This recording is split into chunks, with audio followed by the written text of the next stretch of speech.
Protests and interest grew quickly when news broke of Meng Wanzhou's arrest in December, some demanding she be freed. We think she should be released right away. I think the feeling there was Meng was being played as a political puppet.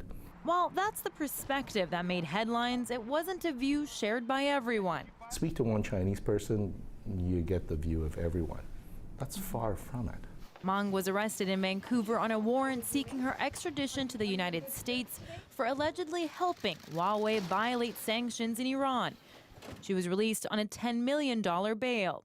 The case brought such global interest, her house on the city's west side turned into a kind of tourist attraction. It became a conversation like, well, you know, what is it? What's behind all this? I think a lot of people didn't know the facts.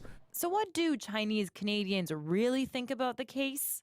Results of an online survey revealed a very different story. The majority of Canadian Chinese are in support of the decision taken by the Canadian government.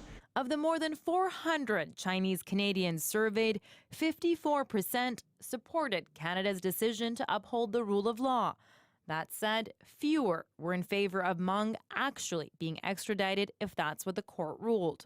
Pattern holds up regardless of period of immigration, mother tongue, and the language they consume the media in. Ivy Lee and her friends fall in the group that supports the actions of the Canadian government. They definitely want to see a fair and transparent extradition process.